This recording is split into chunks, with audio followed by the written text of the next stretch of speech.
Welcome back to the second session of week 1 of cohort 3 of the Part-Time YouTuber Academy. You all know why we're here.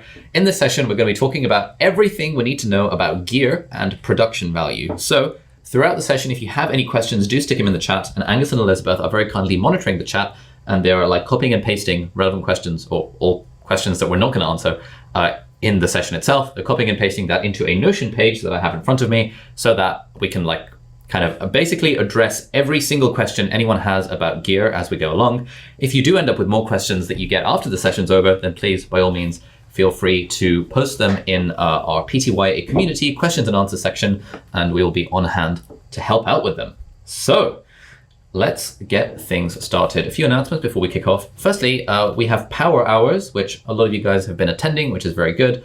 Those are happening every weekday at 8 o'clock in the morning and 2 o'clock in the afternoon. And Angus has just posted links in the chat to join them. If you want to find more information about the power hours, basically they're a 1-hour co-working session that happens twice a day on weekdays. It's a great way of getting involved and doing some deep work. I'm gonna start rocking up to them from next week onwards so that I can write the sample chapter of my book proposal, but most people end up doing something vaguely YouTube related during the power hours. So that's all very good. Loads of information in the Zoom chat. The Power Hour calendars, if you want to add those to your Google Calendar or your iCal, is a separate calendar because otherwise it clogs up the main calendar too much and it's a bit annoying. So check those out. Those are very good and are all available for you to join completely free of charge. Next, we have our Friday Social Club. So we had a very good Social Club session on Tuesday.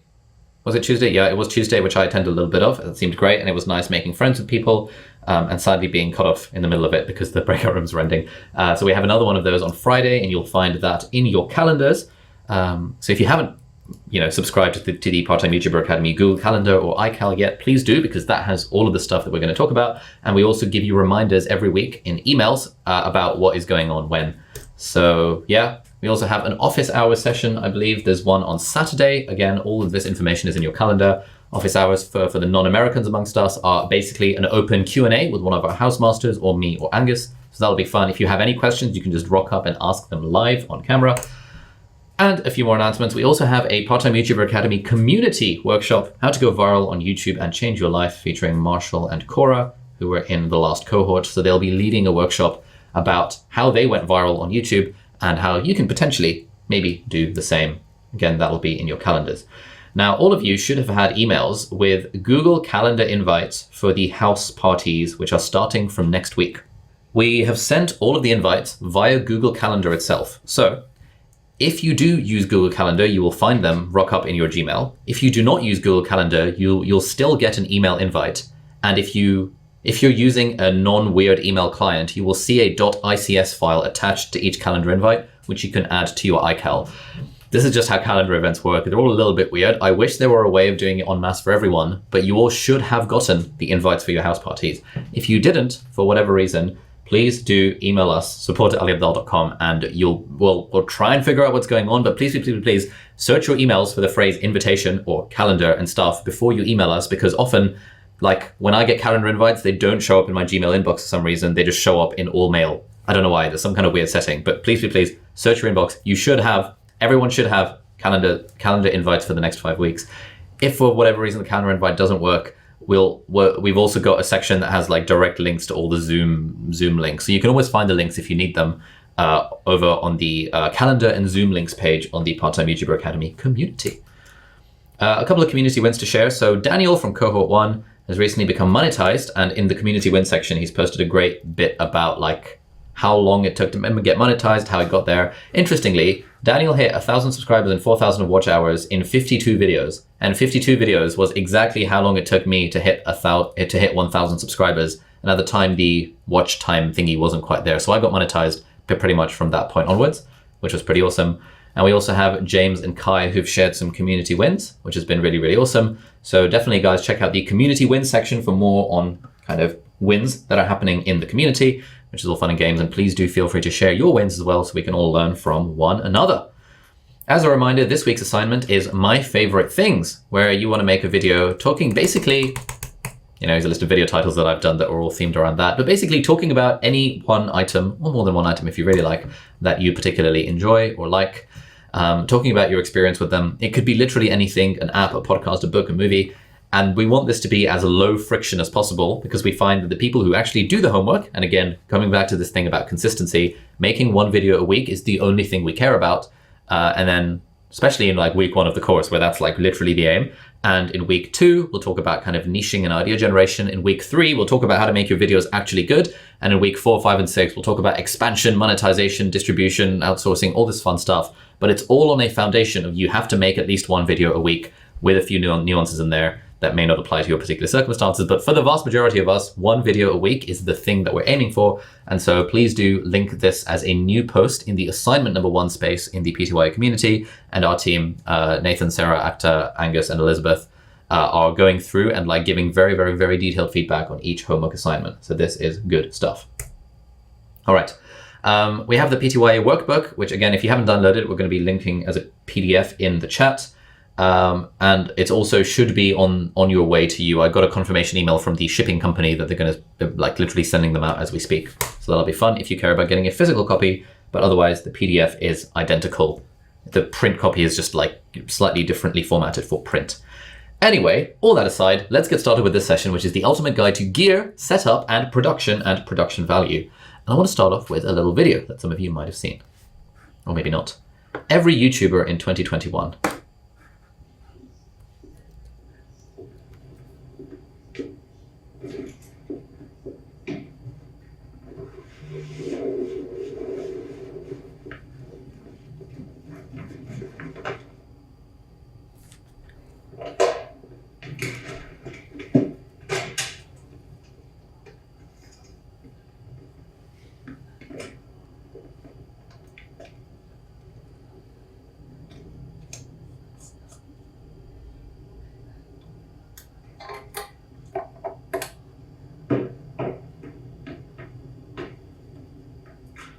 What's up, guys? Welcome back to the channel. Today we're talking about why gear doesn't matter.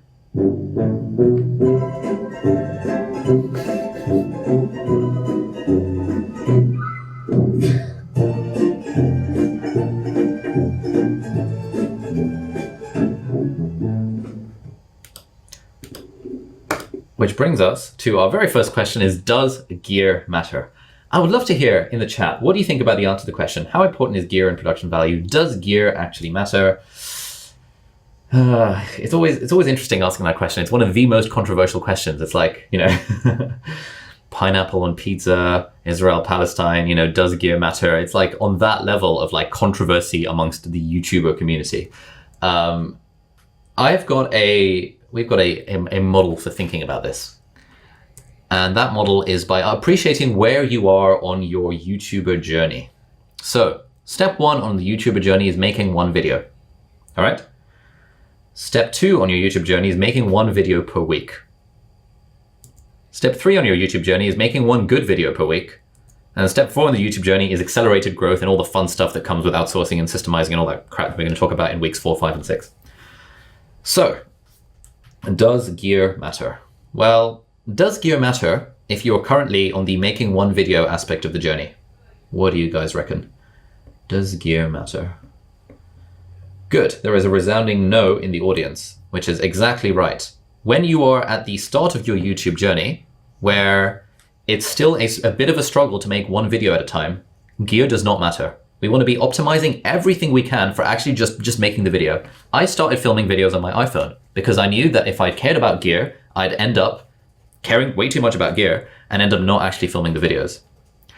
A lot of people think, oh, I want my very first video to be absolutely amazing. It's not going to be amazing. It's going to be absolute shite. And we just have to get over that fear of it. We have to recognize that our first few videos are going to be terrible. And therefore, if we're in that camp where we are struggling to make one video at a time or one video occasionally, gear does absolutely not matter. You can literally leave the session because no one cares about gear. In fact, it would be more worthwhile if you haven't made your first video yet, literally just mute me, keep the Zoom call, mute me, and like literally get your phone out and film a video and upload it. And you'll see, you know, it gets us into the habit of actually making videos. So if you're on that bit of the journey, making one video, gear does not matter. Does gear matter if the current thing that you're struggling with is to make one video per week? So we know how to make a video. Now we need to get the consistency. Got some good suggestions from the chat. Good, very good. Still not really. Gear does not really matter. If you're struggling to make one video per week, i.e. you're struggling to be consistent, which is the very foundation of being a YouTuber, again, gear does not matter. No one cares what gear you have. As if you can make one video a week filming on your iPhone. If you're trying to get a fancy $5,000 camera setup and the lights and all this shit, and you are still struggling to make one video a week, partly the reason you're struggling to make one video a week is because you're caring too much about gear. The more gear you have, the more of a nightmare it is to make a given video. And therefore, if you're currently on your journey of consistently making one video a week, and that's the real struggle, again, gear does not matter. Okay. Is there any gear that makes videos easier to make? No, absolutely none, absolutely none. The more gear you have, the more friction there is to making the videos. Unless you have like literally a pre-built custom studio where you can turn a light on and press the camera button, press record, that is the level of, I don't have that level of gear. I do not have a custom studio. I have like $20,000 of gear like lying around this room. It all makes making videos more friction-full and more of a nightmare than it needs to be. So please, if you are currently on the journey to making one video per week, and that is the bit that you're struggling with, don't worry about gear. In fact, you'd also be better off just muting me on the Zoom call. You'll have the recording, you'll have the slides. You don't need any of this information. You just need to make one video a week. Now the question is, okay, so at this point in the YouTube journey, we can comfortably make one video a week. Now we need to make one good video a week. Does gear now matter? Is the question. And the answer is yes, it does. And it also matters for accelerated growth. There's a bit of nuance here. We'll talk about the nuance in a little bit. But broadly, if you're struggling to make videos consistently, you don't need to worry about gear because gear will make you be less consistent about videos. But if you're okay at making videos consistently, and now you want the videos to be good, at this point you can start thinking about the gear and you can slowly upgrade over time. So at this point, making one good video per week, what's the value of gear? And again, it just comes to stacking the deck. Nothing on YouTube is guaranteed. It's all probabilistic. But the question is, how do we stack the deck in our favor? And the three ways we stack the deck are time, money, and systems. Oof, this is a bit low resolution. Time, putting time into filming and editing and making loads of videos. Money, buying fancy cameras and lenses and stuff, and potentially outsourcing and hiring a team. And systems, the stuff we're going to teach you about how to systematize your whole process for video production, which is the stuff we're going over on these 6 weeks. Now, gear is, well, basically half of the money equation. If you spend money on gear, then you are stacking the deck and making your videos slightly better. But until you've gotten to the point where you're making one video a week consistently, that doesn't matter. So yeah, gear does help at that point when you're trying to make the videos good. And so there's basically 4 elements of these sort of production value: audio, video, lighting, and editing. And let's take them in turn, and I'll tell you my thoughts on how this sort of stuff works. This is all assuming that you are at this stage of the journey where you're okay with making one video a week. That is not the struggle. The struggle right now is making one good video per week. This is when gear starts to matter. If you're struggling to make a video every week consistently, don't worry about gear. Film with your iPhone, no one cares. Okay, let's start with audio. Audio is the most important thing. Basically, there's different levels of audio, and we're going to link our gear page in the chat, which is basically like a written summary and links and loads of resources for all of the different gear for different budget levels, if you like.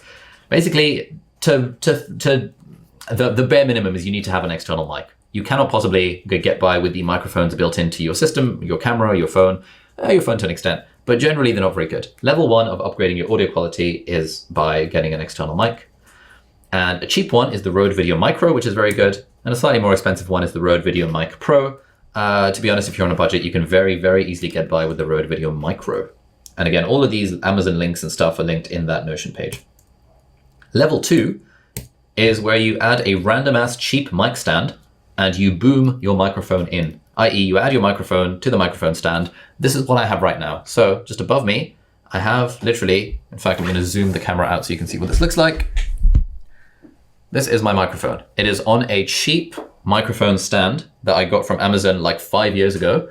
I don't even know what company it is, just some like 20 quid microphone stand. And I attach the microphone to the stand and I boom it in.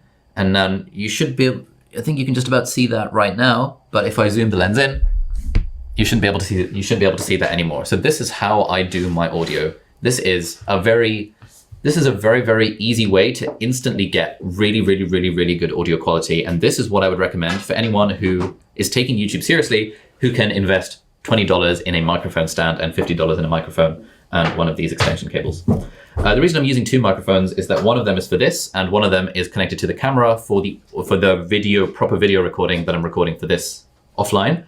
Because when our editing team edits them, they use the proper camera, proper audio, etc., etc. Yeah. Level 3 is when you start using an XLR microphone. XLR are fancy audio cables. And, you know, this is the setup that I've got basically right now. I have the Sennheiser 416 fancy ass microphone for $800. I have a cheap $20 microphone stand, and it's going into an audio recorder. If you want to have a look at, if you're wondering about which microphone to get, a DSLR video shooter has fantastic stuff on his channel.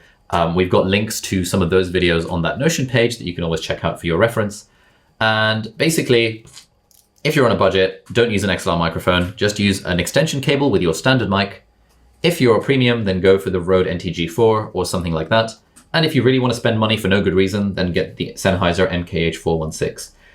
I also have a video that I made specifically comparing the Rode NTG4, the $200 microphone, and the Sennheiser $800 microphone. That is also linked on that Notion page. That Notion page has everything that you need to know, and you'll listen to the audio in that and you'll see that there really isn't much difference between a $200 XLR microphone and an $800 XLR microphone. Okay, good. The problem with an XLR microphone is that we need to attach it to an audio recorder because most cameras do not have an XLR input built into it, so it does add a little bit of friction to the process. If you want an external recorder, here are my recommendations. You can get a cheap-ass one, which you don't really need because you can plug a microphone into your camera normally for $100. The Zoom H5 is an XLR audio recorder that we use quite a lot. The Mix Pre 3 is the fancy one that all the fancy YouTubers use. I don't bother with that. The one that I use is the Sony XLR K3M, because this basically attaches to Sony cameras directly and it gives you an XLR input so that you don't have to synchronize audio in post. I'm doing a whistle-stop tour through this. If I'm going too fast, please do tell me in the chat.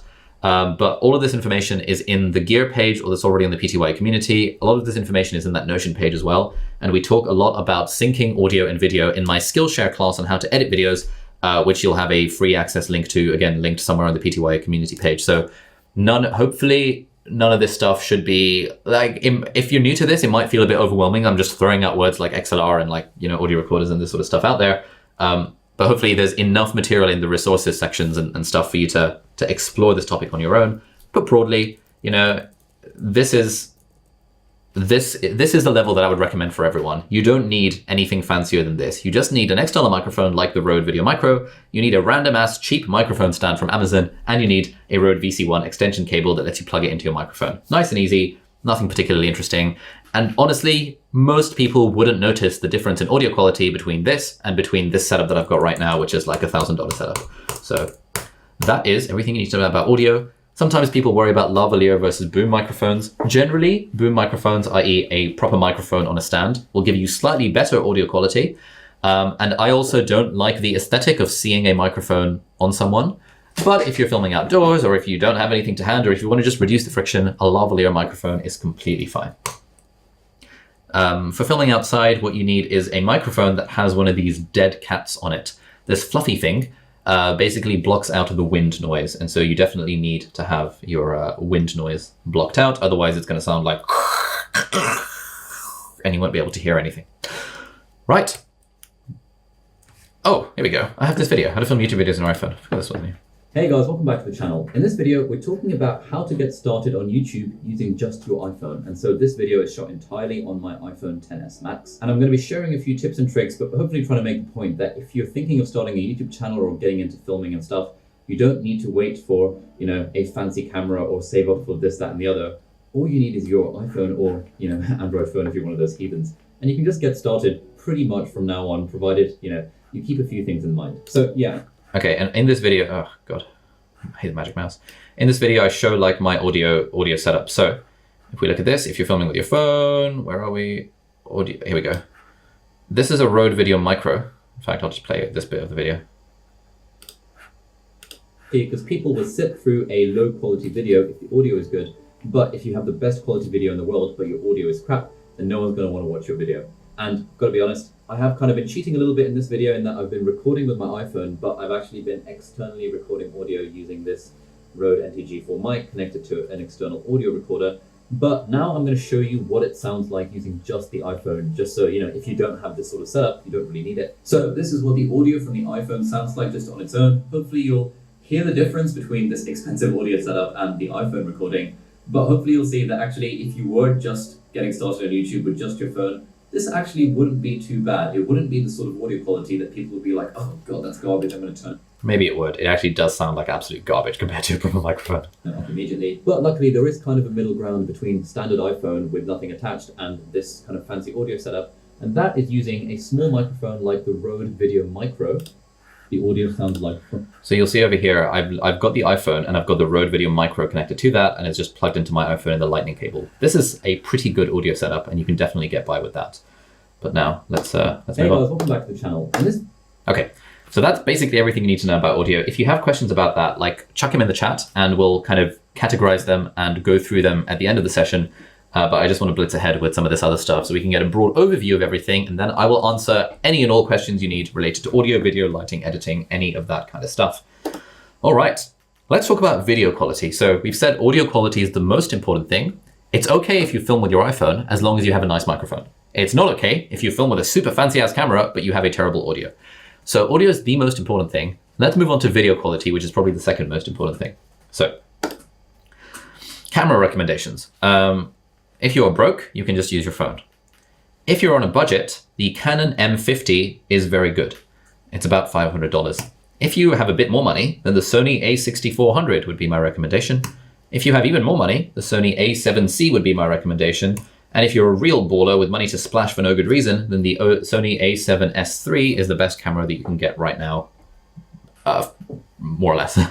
Again, all of this information is in that Notion page and in the gear videos that are already in the PTYA community.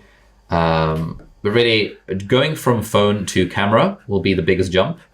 And then going from a crop frame to a full frame will be a much smaller jump, but still potentially noticeable. And I'll show you some example footage of what this looks like. So this is the camera more or less that I started with when I was taking YouTube seriously. This is the Sony a6500. I wouldn't recommend the a6500 these days because it does not have a flip out screen. I'd recommend the a6600 or the a6400 if you're going down the circa $1,000 range for a Sony mirrorless camera. Then a few years later, I upgraded to the Sony a7 III. And then a couple of years later, I upgraded to the Sony a7S III, which is the baller camera that I'm using right now that you're seeing this thing on. So the question is, what does it look like? A $500 camera versus a $5,000 camera setup. And I filmed this video for you guys earlier today, which Angus very kindly edited. So this is actually the first time I'm seeing the edited version of this. So we're going to compare the video quality on a $500 Canon M50 with the video quality on a $5,000 Sony a7S III with fancy lens. So let's see what this looks like.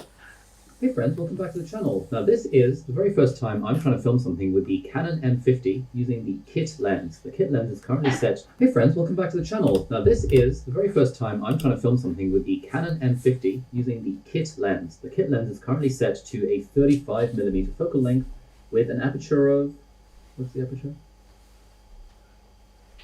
We should have cut this bit out. Whoops. Okay, so... Hey friends, welcome back to the channel. This is... Hey friends, welcome back to the channel. This is my very first time filming with the budget camera, the Canon M50, with the built-in kit lens. Not built-in, but it comes with it. We are working at a 35mm focal length with an aperture of f5.0. This is... I don't know, this is a test of the quality. We're going to soon switch to my... Okay, if I full screen it, can you guys see the full screen? Is it still sharing my screen on Zoom? Yeah. It is? Okay. Fancy ass camera setup and see what real difference it makes in terms of quality. But hopefully you'll see that given that my audio sounds pretty reasonable, this is nothing to scoff at. Like, you know, the Canon M50 is about $500, including a kit lens.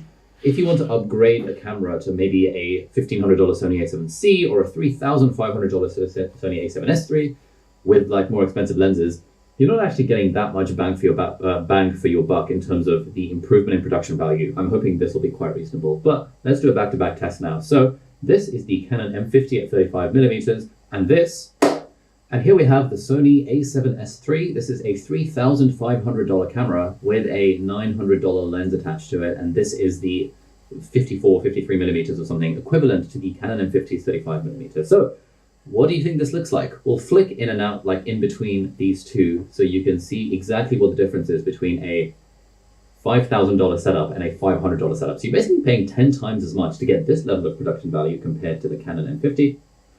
And so this is currently the Sony a7S III. Let's switch back to the Canon right now.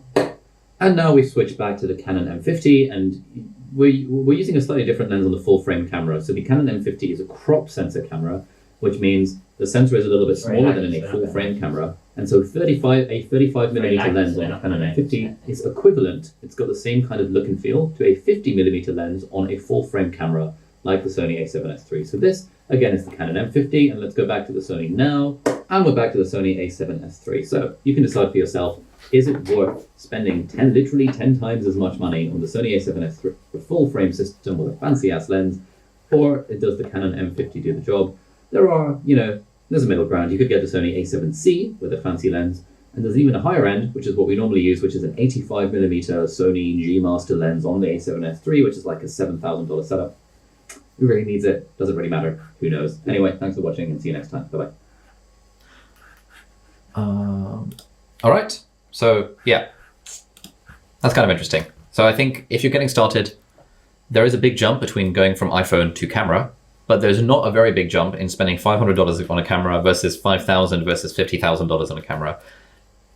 Going basic is absolutely totally fine. And I think Elizabeth actually uses the Canon M50 to film her YouTube videos, and she's on like 70,000 subscribers. Yeah, no one is complaining about production value on Elizabeth's videos. Jack Edwards, who's on 620,000 subscribers, uses a Canon ATD. It's like a super old school camera. Nothing fancy about his production value. Does gear matter? Yes, a little bit, but also not that much beyond once you've got a basic camera. Okay. What type of lens should you go for? Very good question, Hader. So let's talk about lens recommendations. Again, if you are broke and you have no money, then iPhone is the way forward. If you have a bit of money, then basically any kit lens with between a focal range of 16 and 35 millimeters is completely reasonable. If you have a bit of extra money, then a 16 millimeter f1.4 prime lens would be my personal recommendation. Again, more details about this in the Notion page. If you have a full frame camera, crucially, i.e. a camera above around $1,500 is most likely to be full frame, then you have to pay even more for your lenses. So I would get the 24 millimeter f1.4 G Master, or potentially a 16 to 35. And this lens that I'm using right now, this is a 16 to 35. So right now, this is on a 35 millimeter focal length, i.e. the most zoomed in. And this is the most zoomed out. And this looks a bit weird. I don't really like 16 mil, but 16 mil is pretty good for vlogging. And yeah, 24 millimeter is sort of a nice halfway point. Is it worth getting lenses for your phone? No, doesn't really do anything at all. Instead of getting lenses for your phone, you should just buy a Canon M50 with a kit lens, I think. But yeah, phone lenses are generally pretty solid, and you don't really need an additional lens because it's not really going to make your video quality much better. Now, what's the difference between different focal lengths? Well, we were using 35 for absolutely ages. Like this exact lens is my sort of go-to lens for everything. But we've recently switched to the 85 millimeter lens, and just that switch, like people have been commenting that, oh wow, your production value has gone up. And that's mostly because there is something pleasing to the eye to see a longer focal length lens. It just looks a bit more pro, whereas the more of the background you see, it's kind of nice, but it just looks a little bit less pro. So that was the only thing that we've done, is go from 35 millimeters to 85 millimeters. And it's not a huge difference, I'll be honest, but it's a noticeable difference that people have been commenting on. So what does stuff look like at a different focal length? So this is 85 millimeters. This is 75 millimeters, 50, 35, 24, and 16. And I'm going to keep flicking between these, and you can see what the difference is with the background as we go in and out. Now I did my best to keep angles broadly in a similar frame as you'd expect in a YouTube video with all these focal lengths. But basically the wider the lens is, i.e. the smaller that millimeter number is, the more background you'll get in it. Crucially, one thing I forgot to mention, what I am referring to are full frame focal length equivalents. If you have a crop sensor, like a cheap camera, like the Canon M50 or the Sony a6500 or whatever, you have to multiply your focal length by 1.5 to get the full frame equivalent. So for example, this is 16 millimeters on a full frame. I would never shoot a video like this because it's so distorted and stupid. But if you have a 16 millimeter lens on a crop sensor camera, i.e. a cheap camera, it will actually look like a full frame 24 millimeter. And I was using the 16 millimeter f1.4 Sigma lens, which is effectively a 24 millimeter lens on a full frame camera. I've been using that for like 3 years, and it's only recently that we switched to 35, and then like 2 weeks ago switched to 85. So then the other thing to keep in mind when it comes to, so if it's too fast to see the lens, okay, so focus on the background. Very little will change about Angus himself, other than at 16 millimeters, he's gonna look a bit distorted. But focus on the background and see what's happening to the background as I'm going wider and wider. And now we're going narrower. Look what's happening to the background. And now we're going wider again. Now, okay, so we're all broadly agreed that stuff at a longer focal length looks a little bit better. This looks pretty pro. This does not look particularly pro at all because of the distortion, and it's like, yeah, exactly, like the background's moving further away. The thing we have to keep in mind though is how far away is the camera from our face. So the wider the lens, i.e. the lower that millimeter, so 16 millimeters is really wide. It's a very wide angle lens that you would use to shoot like landscapes and interior design and stuff. But the camera needs to be very close to someone's face to get anything resembling a reasonable looking YouTuber frame. So this is what it looks like at 16 millimeters. This is 24 millimeters. This is how far away the camera is from Angus. And again, 24 millimeters or 16 millimeter on a crop lens is how I've been filming for the last 3 years. So even if you have a very small studio, you can have the camera very close to you. At 24 millimeters, the camera is just a sort of a hand's sort of length away. At 35 millimeters, it's like a hand and a half. So this is 35, and I have to lean forward to touch the camera. And again, 35 millimeter works quite nice if you don't have a lot of room. So 24 or 35 would be if you don't have very much room at all. This is 35 millimeters, 24, 35. This is 50 millimeters. So to get that shot looking the same, basically, you have to be kind of far away to get 50 millimeters, again, on a full frame, which is the equivalent to 35 millimeter on a crop frame. And this is what the 85 mil looks like. It's absolutely miles away. We have the camera halfway in the kitchen in the hallway when we're filming with the 85 millimeter lens. And this living room is just not big enough if we didn't have this entire hallway. And so, yeah, the other thing is like the further away your camera is, the less you are able to connect the microphone to it directly. So for example, we have the external microphone, which is up here. And normally when we record our videos, that connects to literally to my computer, and we record audio in Logic Pro, because our XLR cable is currently not long enough to reach the microphone, to reach the camera. We probably should just get a longer XLR cable, but haven't gotten around to it yet. So that's another thing that you have to keep in mind. As Daryl's pointed out as well, when you have a flip out screen, right now I've got a flip out screen and I can see myself because this is only 35 millimeters. But when it's 85 millimeter and the camera is absolutely miles away, it's very hard to see yourself on a flip out screen. And so generally, if you're a solo operator, I would recommend going with about a 35 or 24 mil focal length and just sticking like that. 24 is like a very, very reasonable focal length to go with. Now, so that's the millimeter number on the lens. What about aperture? So aperture is how much light the lens is letting in, and the lower the number, the more blurry background you're going to get. And we all love a good blurry background, because generally when people see a blurry background, they think, oh my God, this is good production value. So you basically want the lowest f number you can get, and the lower the f number, the more expensive the lens is going to be. That's the only trade-off here. So this is what f4 looks like, and this is what f22 looks like. You'll notice a huge difference. And if you ask most people which is the better photo, they will say the f4 is the better photo because we associate blurred background with being better production value. People working in television and movies will think, oh, that's all lazy and stuff. But the way most people work, the way most of us are trained to see production value, the blurrier the background, the better the video looks. So, what's the difference between different focal lengths, different apertures? This is f1.4. I want you to pay attention to the posters in the background and see how blurry they become. This is f1.4, this is f2.8, and this is f4. And if you focus on the posters in the background, you'll see that as we increase the f number, i.e. we reduce the size of the aperture, we get a less blurry background. The lower your f number, the more blurry your background is going to be. To be honest, no one's going to complain if I shot a video at f4. No one's going to complain that, oh my god, Ali, your production value sucks. But people do notice when I shoot a video at f1.4 that, oh wow, something about your production value is increased. And the thing they're probably referring to, but they don't quite appreciate like consciously, is when you're at a low f number, your background is going to get blurrier. Yes, you're right. At f1.4, the foreground also gets a bit blurry. So if you look at the books, you'll notice that the books are becoming more and more blurry the lower my f number is. And that's kind of the trade-off. The lower your f number is, the more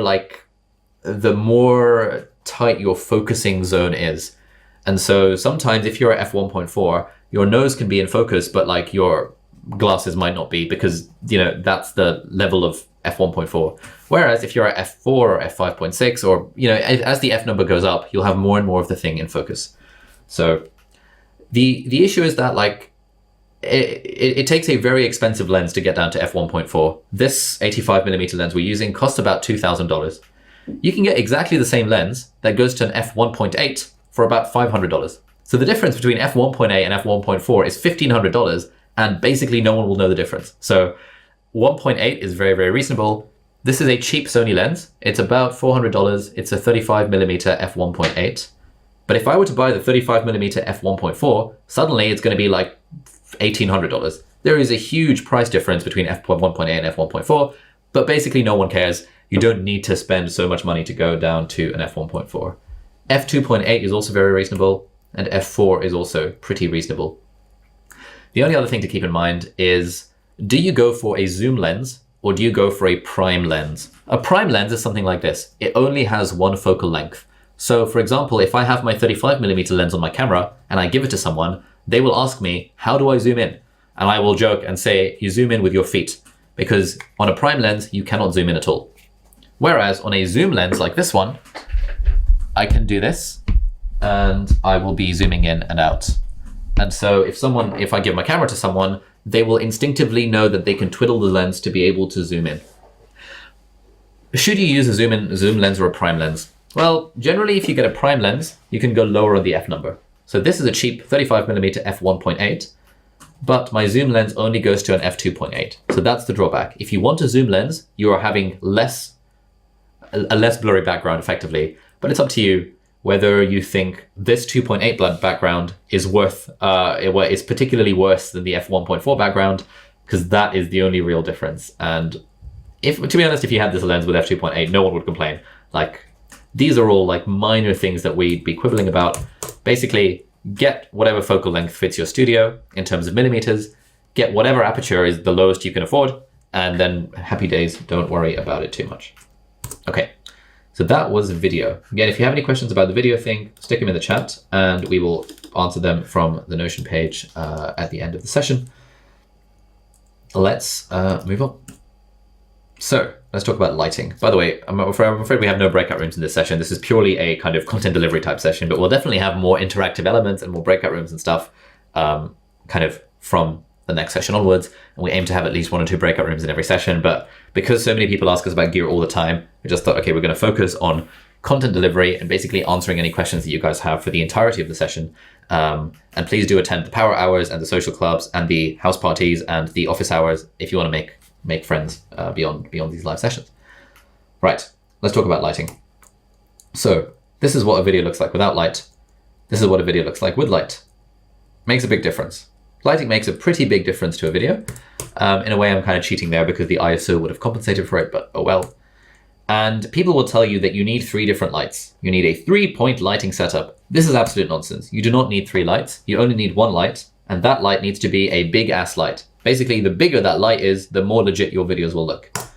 And so this is the ultimate lighting setup. You need a dimmable LED light, such as the Godox SL60 or the Aperture 120D or the Aperture 60X or the Aperture Amaram, all sorts of ones, again, linked in our Notion page. Check out DSLR Video Shooter and Gerald Undone as my personal favorite places to look for advice about lighting. Or you can just type in best video light under $100 or best video light under $500 on YouTube, and you will definitely find decent recommendations and decent examples. But basically, this is what you need. You need an LED light, you need a stand, and you need a big ass softbox to make the light look a bit softer. This is what mine looks like behind the scenes. I have my camera, I have the microphone, I have another microphone, and I have my big ass light. This is the setup I'm currently using right now. So if I zoom out and I point the camera upwards, you'll see there is a huge light that is illuminating my face. And if I turn that light off, in fact, let's do this as a test. So this is me at 35 millimeters. Let's move this down a bit. Now I'm going to stop sharing my screen so you can see my face in all its glory. Now you should be able to see my face in all its glory. I'm going to spotlight myself. How do I spotlight? Thank you very much, very kind. So this is what I look like with a light. And this is what I look like without a light. Does it make much of a difference? I think it does personally. I think the light adds a huge amount of production value to a video, and people can just tell that when you have a nice soft light on you, there's just something about it that looks really freaking pro. Whereas when you don't have a nice soft light on you, there's, you know, I've still got a bit of a soft light coming from the monitor, but there's just something about this, at least to my sensibilities and my aesthetics. It just seems so much less pro than having like a $50 light that's mounted to my ceiling. So personally, I think lighting plays a huge part in production value. Let's share my screen again. And so this is what that kind of looks like. This was me before I got a haircut in the last cohort. This light that I've got up here is the Aperture Space Light, which is about $50. And this is quite good if you don't have very much space. So you'll notice here, I have basically no space behind my desk, and therefore I wouldn't be able to fit a huge, big-ass softbox, even though I would like that to happen because that would look slightly nicer. And so I have to compromise by putting this space light above me because that kind of squeezes into a very small space. Then the other bit about lighting is we do want to add practical lights into our background. Basically, lamps. Lamps are a great way of making any background look a little bit nicer. A background without practical lights generally looks a bit crap. A background with practical lights, i.e. lamps in the background, looks pretty good because you get a nice glow, you get a blurry background, it just looks generally pretty reasonable. And if you look at other pro YouTubers, I wouldn't call myself a pro YouTuber, actually maybe I would, you'll notice a lot of them have practical lights. Like Peter McKinnon has like tons and tons of practical lights everywhere. Andy Vella uses practical lights quite a lot. This is kind of interesting. You can see the behind the scenes of what this looks like. He's literally just got he's probably at a 16 or 24 millimeter focal length. He's got his camera on a tripod on his table, but his background looks really good because he's very far away from it. This is his podcast setup, or it was his podcast setup, and it sort of looked something like this, where you've got the space light effectively at the top. This is like a $5 IKEA lantern thing that he used. And it got really pretty solid production value across the board because when you're shooting an interview across a table, you want a nice soft light to be hitting both people's faces. And so really when you're thinking about what light to get for your setup, if you want to get one at all, you want the light to be as soft as it can possibly be because soft lights are the ones that get you the most like nicest looking stuff.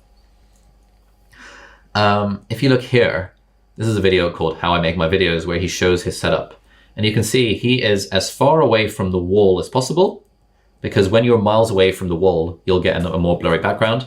And he's got his lights bouncing off of his white, like reflectory type thingies just to make the light as soft as possible so it doesn't look particularly harsh.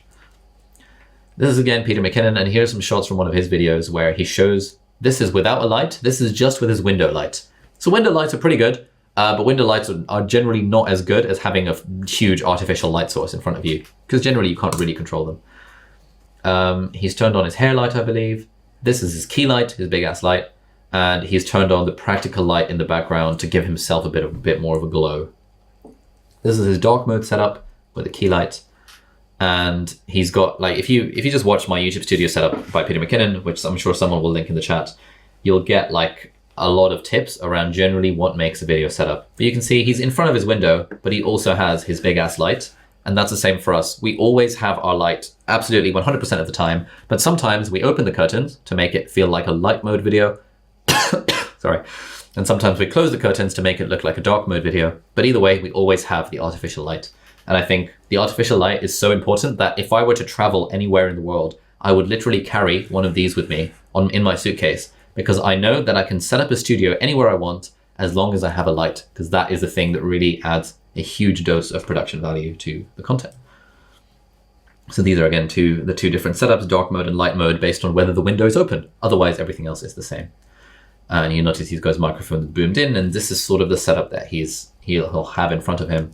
Where this is kind of how a lot of filmmakers and YouTubers work. If you go into any YouTuber's house, you'll just see a huge light, and that will be the main thing that you see, to be honest. Gerald Undone, fantastic channel that's definitely worth subscribing to, has in-depth reviews about all sorts of cameras, lenses, lighting, all that kind of stuff. If you haven't subscribed to him, you definitely need to do that. So if I were traveling, this would be my setup. And this is my setup now that I'm potentially moving to Dubai in a few months' time. Anyway, Sony a7S III, the 16-35 G Master, this Manfrotto travel tripod, a random light stand, the Aperture 120D2 light, the Aperture Light Dome, which is the huge ass softbox that makes it look pretty, the Sony XLR K3M, which is the audio recorder that attaches to the camera to allow XLR input, and the Rode NT-G4 or the Sennheiser 416 is the one that I now have. So this would be my lighting setup. So we've talked about audio, we've talked about video, we've talked about lighting. Let's finally talk about editing, and then we can spend absolutely ages going over some Q's and A's. It's going to be fun. So, how important is editing? We've talked about how important is gear. We've talked about how important is production value. How important is like fancy editing? And that depends where you fall on the YouTuber spectrum. So, this is the YouTuber spectrum. On one end of the spectrum, we have the camera talker. And the camera talker often leans on their personality. So most YouTubers that you know are on the camera talker end of the spectrum. I am very much a camera talker. Most of my videos are me just sitting in front of a camera and talking to the camera. Most big YouTubers with like tens of millions of subscribers are broadly like camera talking people. Any lifestyle vlogger, most like productivity people, sit in front of a camera and talk to a camera. It's like the basic style of being a YouTuber. On the other end, you have the editing Jedi Master. And the editing Jedi Master leans on production value. And I'll show you an example of what these different people look like. The editing Jedi Master would be someone like James Johnny, or someone like Kurzgesagt, or someone like potentially Crash Course, if you consider their like animation and stuff. These channels that spend absolutely ages on the post-production to make their videos look as great as possible. And along in the middle, you've got your pro filmmakers. These are the people that would be generally are filmmakers and would be using lots and lots of B-roll. So people like Peter McKinnon as a pro filmmaker, Pickup Limes, MKBHD, Marques Brownlee is a pro filmmaker. But these guys don't rely overly much on like very, very, very heavy editing. They rely on very well shot videos with like decent personality, decent production value, and lots of B-roll. So the more on this side of the spectrum you are, the less time it takes to make each video. And the more on this other end of the spectrum you are, the more time it takes to make each video. If you're James Johnny, who we'll show you in a moment, it takes you about 400 hours to edit a video. If you're me, it takes me about 1 to 4 hours to edit a video. And that is the huge difference about how much editing plays a part in kind of being a good part-time YouTuber. If you want to be a part-time YouTuber, it's quite hard to be a editing Jedi Master because it just takes absolutely ages and requires a large degree of skill. Not to say you can't learn it. Anyone can learn that level of skill, and people like James Johnny learnt on the job without knowing any editing beforehand. But it does take a lot longer per video. The downside is that there are loads and loads of people doing the talk to camera, be a YouTuber method, and there are very few people doing the Jedi Master editing a Netflix documentary with every video. There are very few people doing that. So it's easier, basically, it's the rule of life. The easier something is to do, the more people there are doing it. The harder something is to do, the fewer people there are doing it. It's pretty easy to start a YouTube channel and talk to a camera. It's still harder than like starting a podcast or a blog, It's pretty easy overall in the grand scheme of being a YouTuber, but it's very hard to make 20-minute long, incredibly well shot, edited Netflix documentaries for every single time you do a video. So, what is the camera talker like? This is August Bradley. He's a camera talker. Hi. By the way, nothing wrong with being a camera talker. I am also a camera talker, and all of our housemasters, Elizabeth, Jack, Nasser, and Hannah, we're all camera talkers. Most people in this cohort are camera talkers, but as a camera talker, you need to rely less heavily on your editing prowess. Everyone, welcome to our ongoing series on how to create a light operating system in Notion. Today we're going to look at... So that was August Bradley, whoops. And you'll see, it's basically, he's talking to a camera, and at some point he's going to switch to a screencast, and that's his whole video. Production value looks really good. He's upgraded it recently. Why does it look good? Well, it looks good because he's got a blurry background. He has a huge soft light. In fact, you can just about see his light in the corner. That's a soft light. He has huge soft light on his face and blurry background. He's got a practical light. He's got a little fake plant there. I've got one of those as well. It just looks really good. But the only thing making it look good is the fact that he's got a lens with a low f number and he's got a big ass light shining in his face. If he didn't have a lens with a low f number, or he didn't have a big ass light shining in his face, this would not look anywhere near as good as it does. But either way, August Bradley is a camera talker, talking, just giving lots and lots of value, not really leaning very heavily on his editing. Okay, here's someone in the middle. This is a pro filmmaker. This is Pickup Limes. This is one of my favorite YouTube channels. Absolutely incredible. Oh, hey there. I feel like salads don't get enough screen time, so let's change that. I usually feel like salads are this obligatory side dish that we feel like we have to have with our main meal so that we're getting in some more vegetables, but I think salads can be so much more exciting than that. They unlock a load of different flavors and textures if, we make a good salad. So that's what I wanted to share a little bit of today. 3 delicious salad recipes, but also while we make each one, I wanted to explore a little bit of my own personal formula and how I make sure I make like an epic salad that impresses every time. So let's dive right in. Let's first start with the formula in creating a delicious salad. For me, the foundation lies in the trifecta of fats, acids, and aromatics. Oh, hey there. Oops, I wanted to pause that video there. Flavor factors. So we're good. Yeah. Onions, but also spice. Okay, so Pickup Limes, Sadia, is a pro filmmaker. The production value is absolutely unreal. It is freaking incredible. Like the way it's shot, the way it's edited, the B-roll, it's just all so good. But if you actually break down what it is, it's very simple. Basically, she has a cameraman, I think who's her husband, with a long lens with a big focal length and a low f number, and she has a custom built studio for her food stuff that has loads of natural light. Oh crap, there's no space in this memory card. I need to, Angus, can we put in a new memory card into this camera so that we forget this? We can continue the recording, please.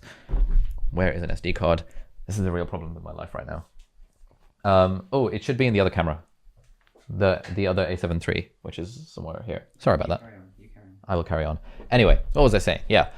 If we examine like what's going on here, it's not actually that complicated. She has a So let's change that. she's speaking through a smile, she's very nice, very chill. Some more vegetables, but I think that Again, nothing fancy about this. It's just a good camera and a nicely designed studio.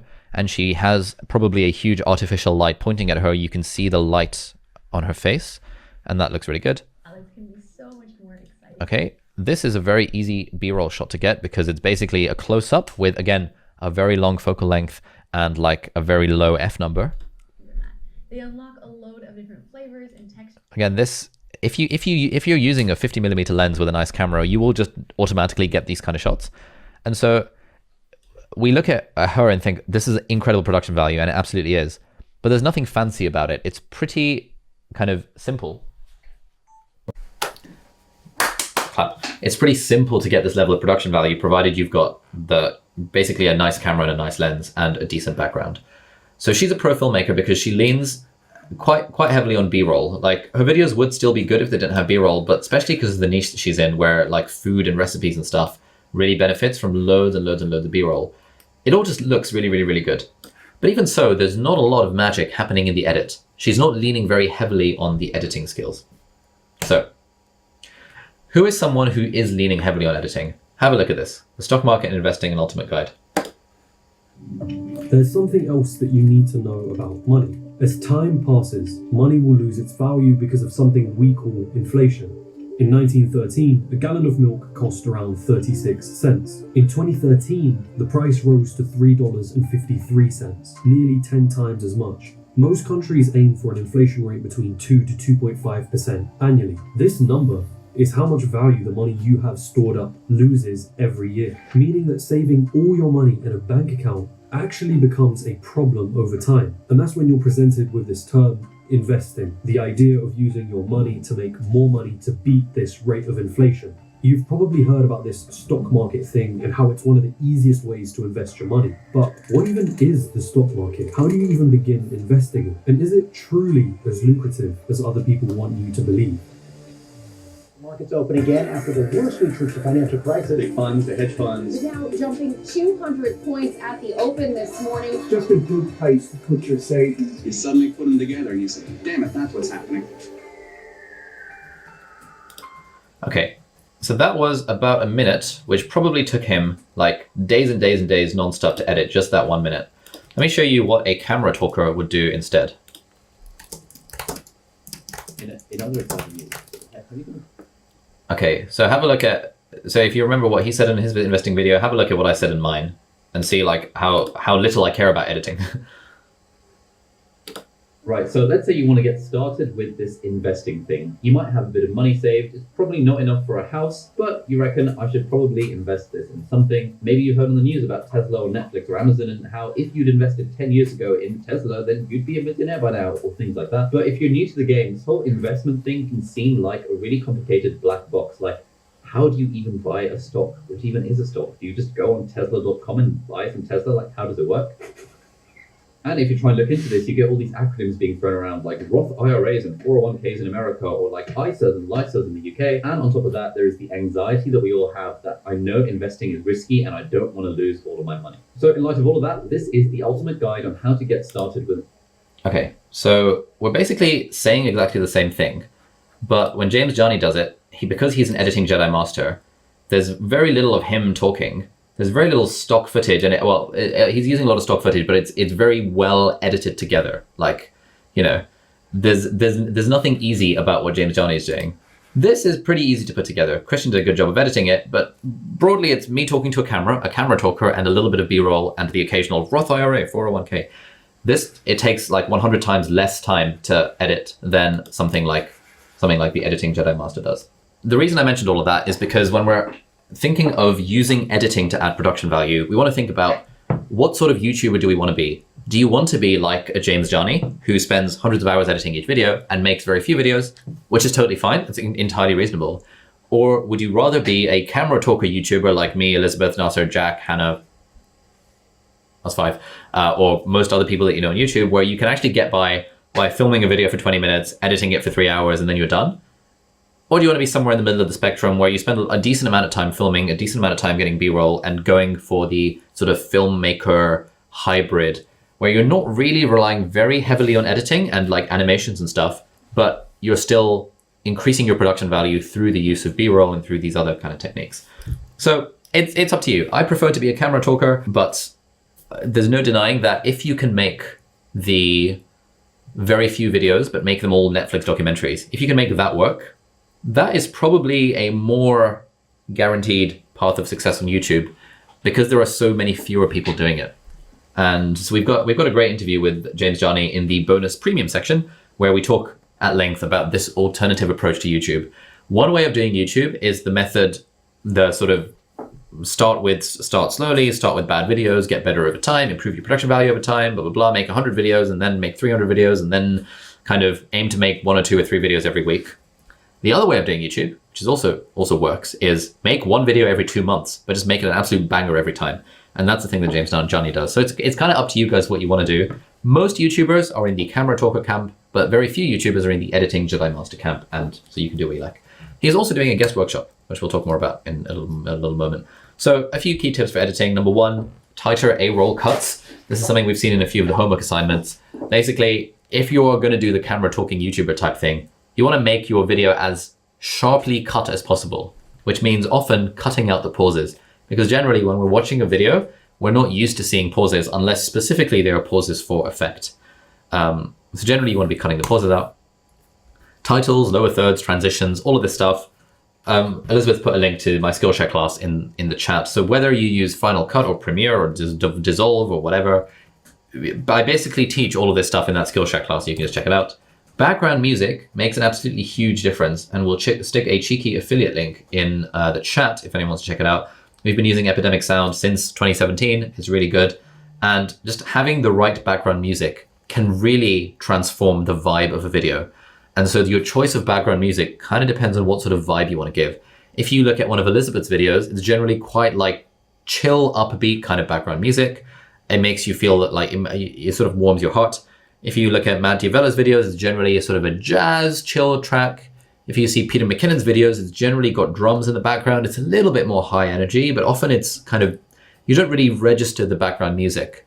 It just sort of adds to the vibe of the video without you consciously registering it. I personally prefer a more like acoustic, piano, guitar, upbeat sort of vibe. The sort of inspirational, kind of hopeful kind of feel.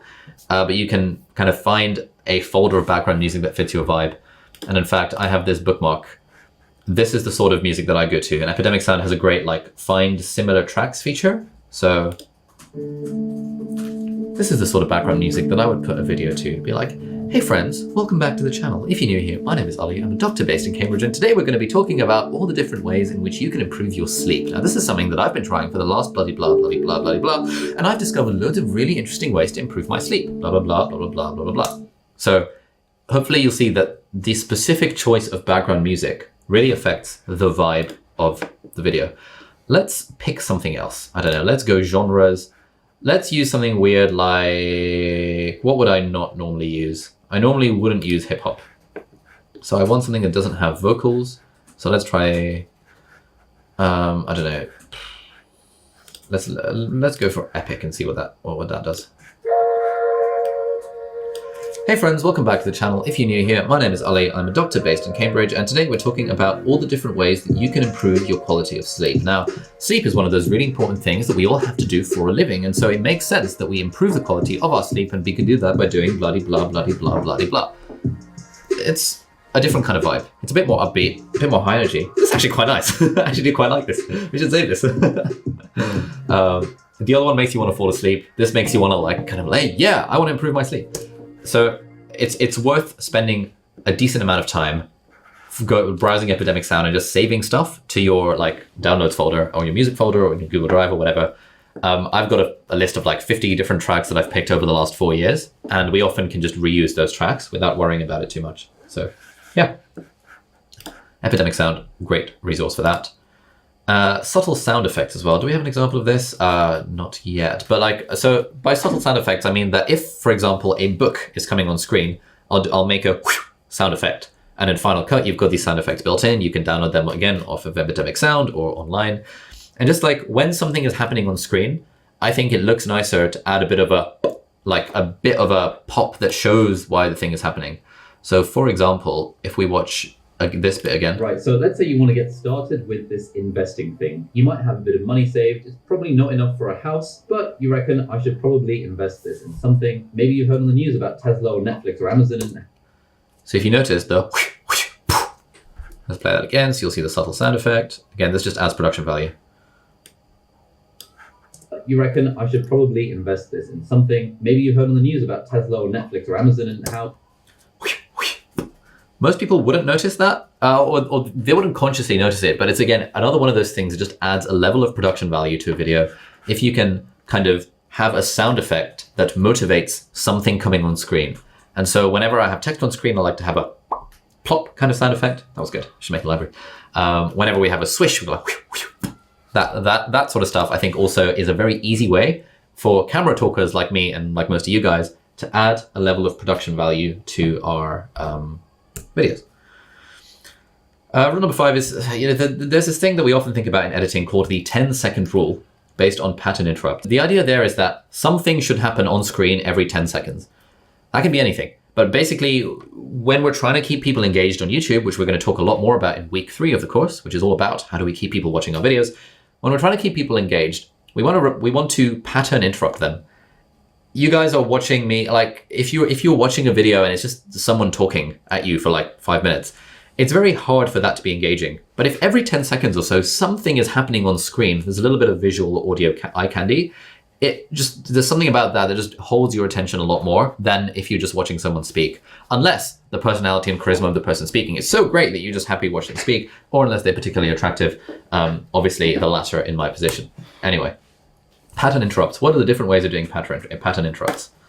I often wonder what makes the difference between success and failure, resilience and giving up, consistency and procrastination. And although there are probably no simple answers, there is a framework that I've recently adapted that has genuinely worked. I've always seen things as being either work or play. Right, so you'll notice with Elizabeth, what she does quite well is putting words for the things that she's talking about. And this is a pattern interrupt. The word doesn't really add anything clearly obvious to the video because she said the word and there's no need to have the word appear. But having the word appear makes the video better. Having the word appear with B-roll, like, work and play. She could just say work and play, but it's just more interesting if you spend 5 seconds adding work and adding play as a way of making the video just seem a little bit more engaging. This is a very easy way of doing a pattern interrupt by adding text. Here's another one. I often wonder what makes things that I could... Nope, okay, let's move on. Oh, I hate this magic mouse, it keeps on scrolling. Anyway, so yeah, basically adding text on the slides can make it work. Let's see how Jack does it.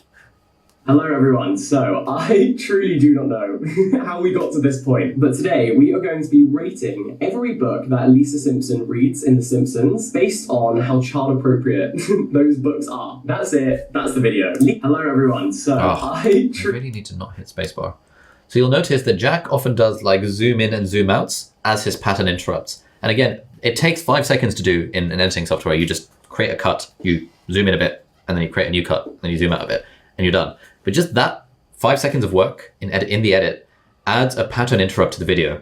And so you'll see how he uses that for effect over here. She's 8. She is 8 years old. Granted, every book that Lisa Simpson reads in The Simpsons based on how child appropriate those books are. That's it. That's the video. Lisa Simpson is 8. She's 8. She is 8 years old. You see that? She's 8. He's emphasizing it by doing a kind of like shaky camera kind of effect. Again, super easy to do in editing software, but it just adds a little bit of personality to the video. It adds a nice vibe. It's a pattern interrupt that makes us want to listen to the things that Jack is saying. And this channel's been absolutely exploding recently with all the book themed content on there.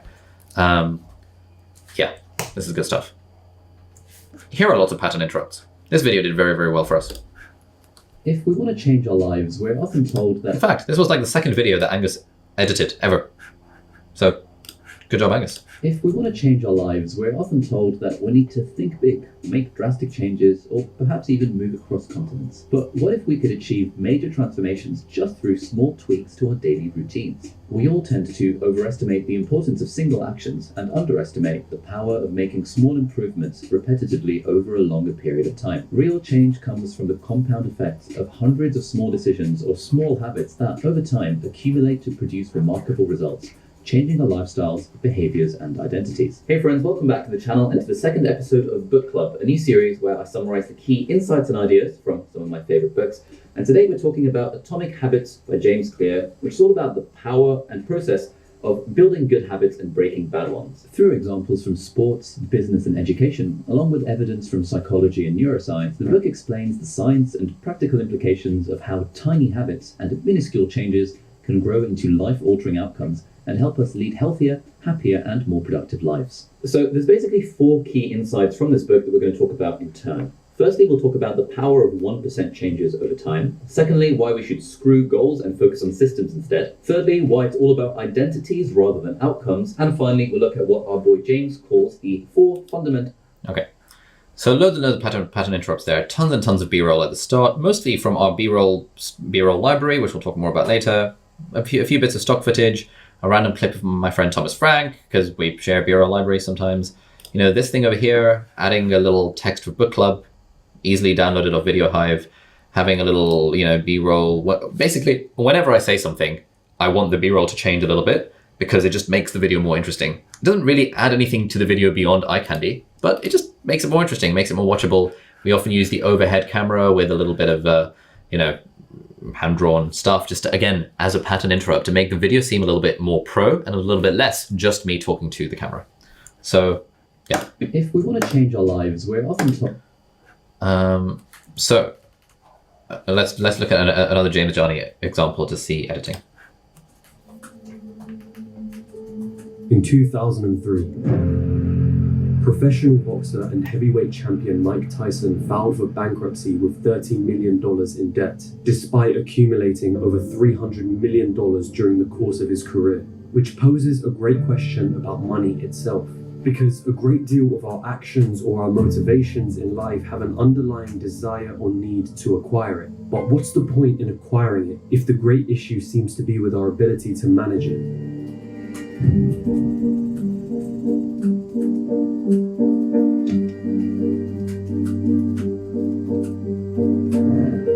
Americans now have the highest credit card.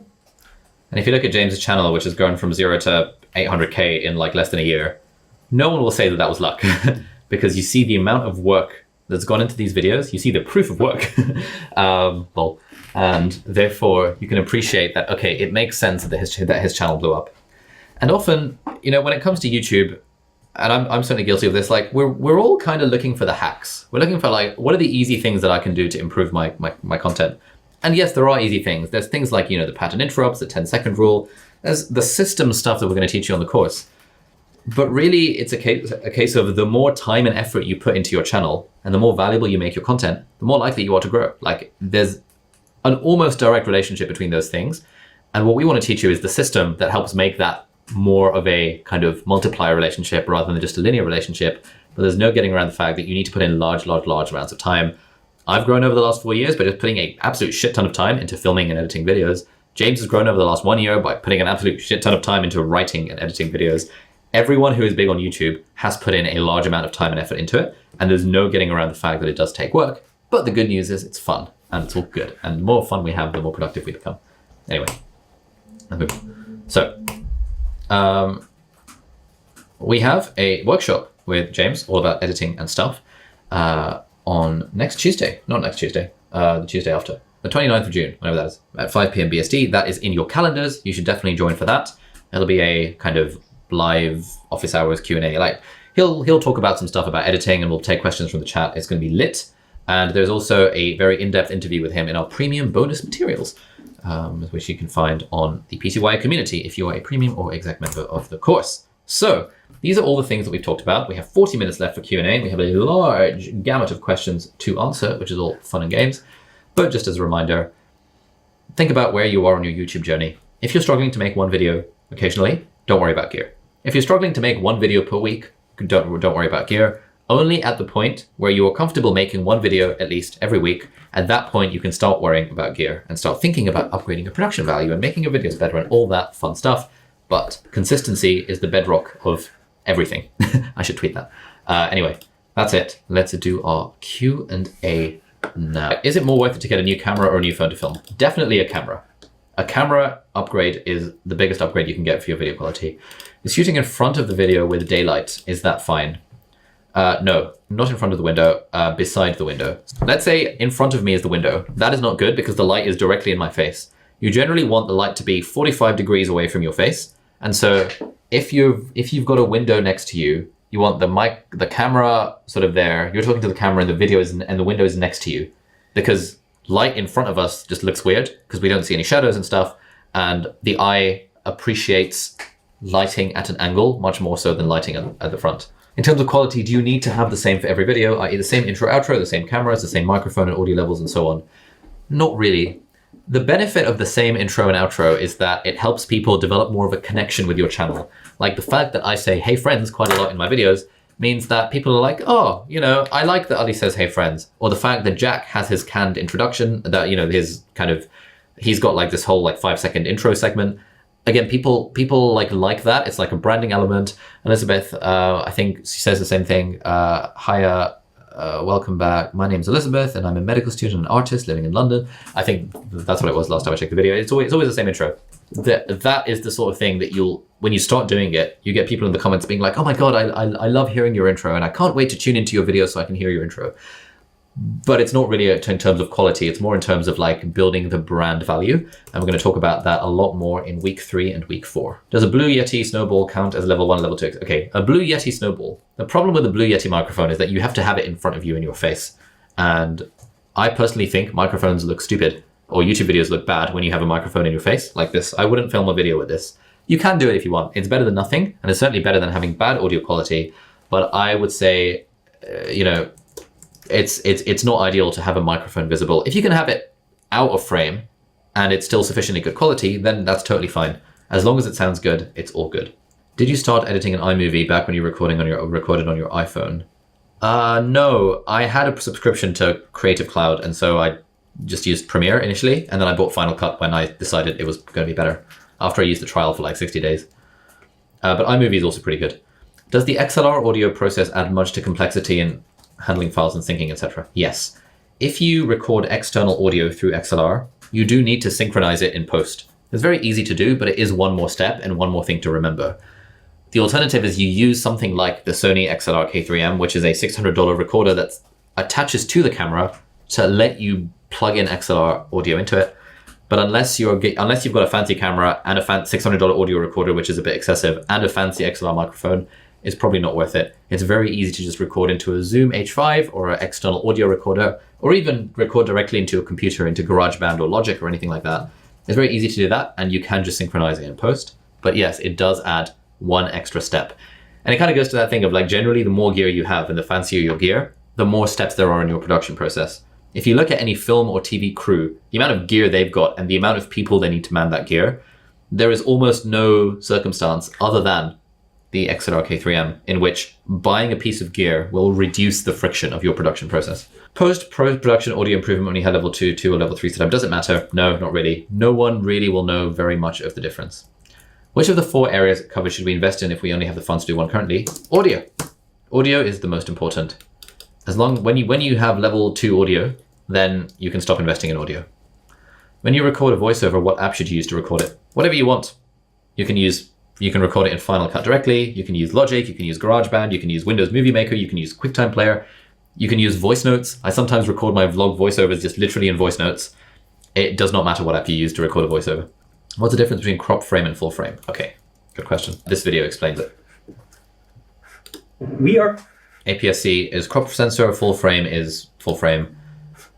Basically, yeah, crop frames have smaller sensors, full frames have bigger sensors and therefore look a little bit better. So I would recommend watching that video if you really care.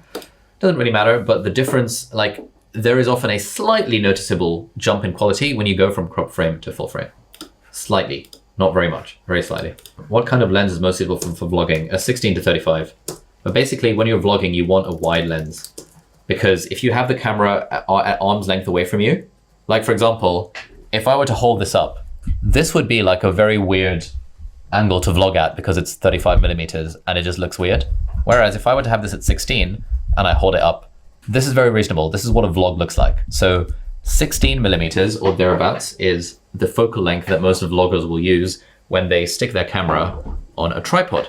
Because if you're a vlogger and you do something like this, you have one of these tripod thingies, this is an 85 millimeter lens. This is going to be looking at the hairs in my nose if I try and vlog with it. But if I vlog with a 16, it's much nicer. I can see the background. It looks very good. So 16 is great for vlogging.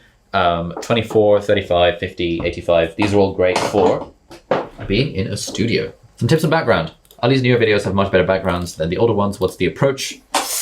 We talk about this a little bit, I think, in week 3, but broadly, just aesthetics, I guess. The reason they have much better backgrounds is like because we've added a table to the living room that's like a fold-up table so that we can have like the plant and the posters in the background. I feel like the older videos had decent backgrounds as well, but if you want to show me an example of what you thought was bad background versus good background, I can comment more on like the specific thought processes, but mostly it's about like what sort of vibe do you want. Adding a lamp is often helpful, adding a colorful light is often nice, and adding a plant is often nice. So that's like my go-to for for backgrounds. What sort of stand can hold a Godos XL60? I have a large stand from Amazon, but it's very wobbly. Basically, if you get any heavy duty stand, it will work. So a C stand is what you want. Basically anything called C-stand will be absolutely perfect. If you try and get something that's not a C-stand, it's going to be wobbly. So C-stand specifically is the sort of thing that you want when you are looking to do fun stuff.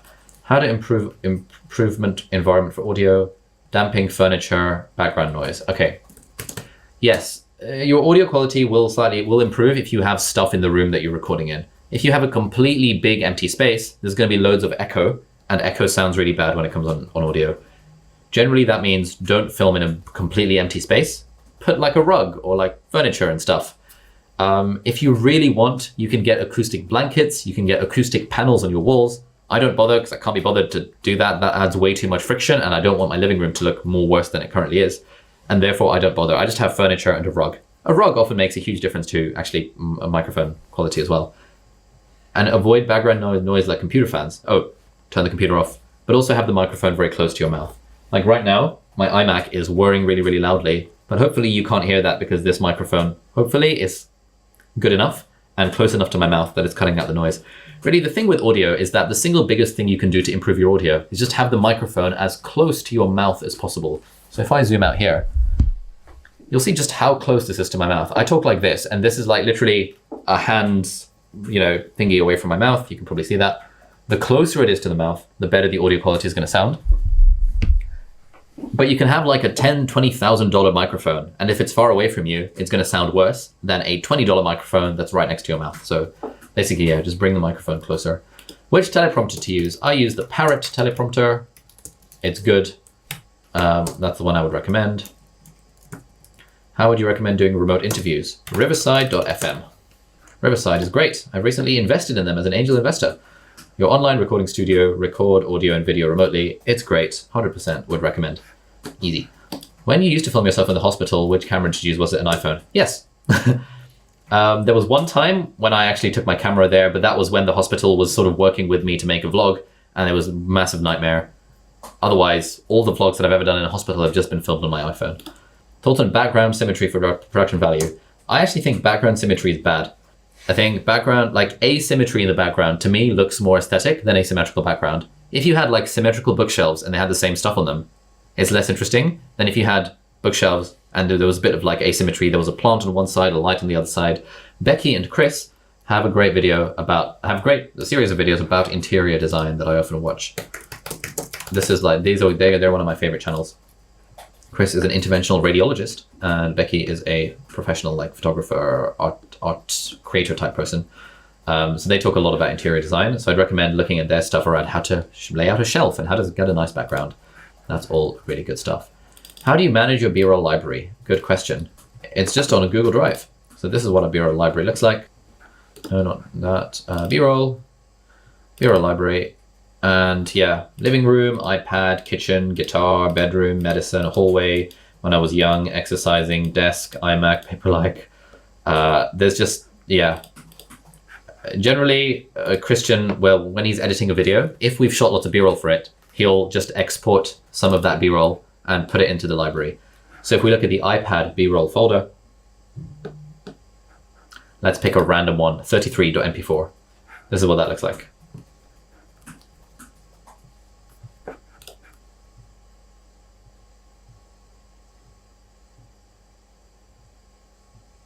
You might have noticed that this is the shot we used in that James Clear Atomic Habits video. It's just a slider shot. Yeah, spent a whole day doing slider shots when the iPads came out last year. And now we have like 200 shots in the B-roll library of just iPad things. We've got loads of like living room stuff, desk, sofa, time lapse, working at table. Let's look at desk. Eating at desk, note-taking at desk. Let's look at see what that one looks like. So basically, again, this is a big part of being a good part-time YouTuber, that when you film B-roll for stuff, you should save it somewhere so that you can reuse it again in the future if you want to. Oh no, has my Mac just crashed? Oh, no, it hasn't, thank God for that. Yeah, so this is it's just a load of shots of me like writing in the book. But broadly, that is our organization. It's not particularly fancy, but it does the job. Can you discuss lighting for overhead shots? I use a room light and a side ring light, so how can I limit shadows? Yeah, it's really hard. I don't think about it too hard. I think as long as the light as long as you don't have a reflective surface. Like for example, if I'm trying to do an overhead of the iPad and the screen is shiny, then I often see the overhead lights. There's not really a lot you can do about it other than use an artificial light. I generally ignore it. In my experience, most people don't really care, and it's not the sort of thing that moves the needle in terms of video. So it's not something that I particularly am concerned about. But yeah, you do need an artificial light from like a place where your camera is not, if you want to avoid that shadow and that like weird the lighting setup. What's the difference between the M50 and the EOS M50? It's exactly the same thing. How to make a nice thumbnail? Good question. It depends what vibe you want. We're going to be talking a lot more about thumbnails at the start of week 3, where we've got literally a whole session dedicated to titles and thumbnails. But really, what I would recommend is find other YouTubers whose thumbnails have a vibe that you like and just copy that and just do it in your own way. That would be how I would make a nice thumbnail. But it really is different for everyone.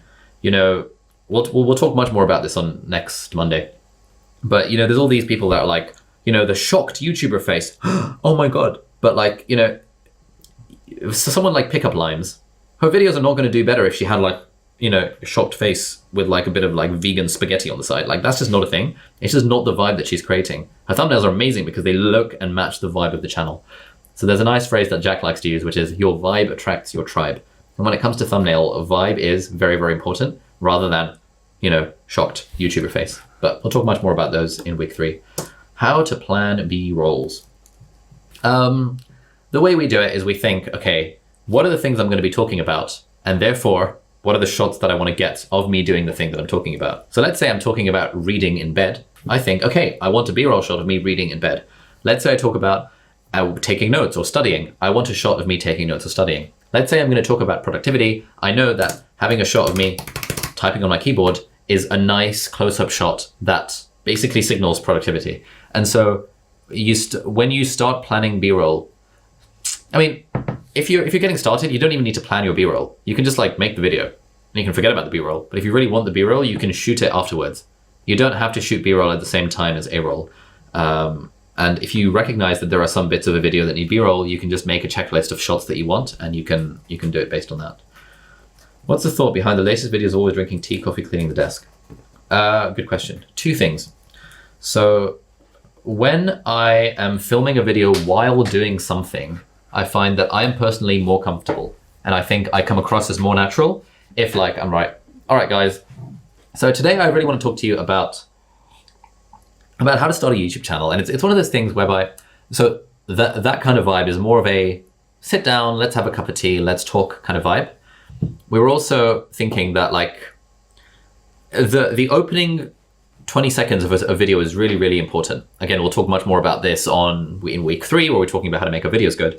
But the opening 20, 30 seconds is ridiculously important. And so we're always trying to think, how can we make our opening 20 seconds a little bit more interesting? And so, for example, a video that we did last week, or actually, was it yesterday? I'll show you what the opening 20 seconds was.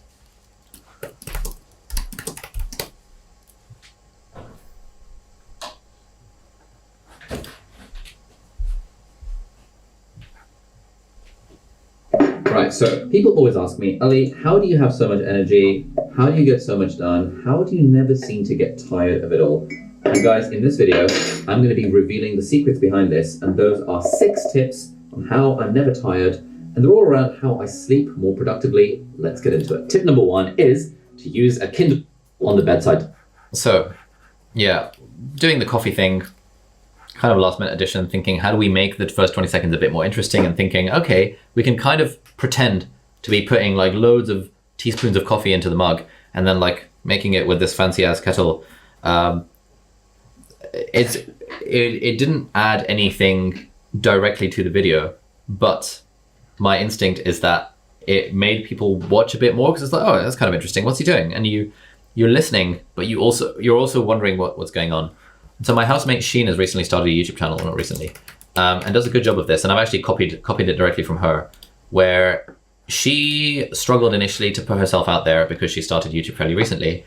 And she realized that when she is doing something on camera while talking, she comes across as much more natural. So if we have a look at this video, for example.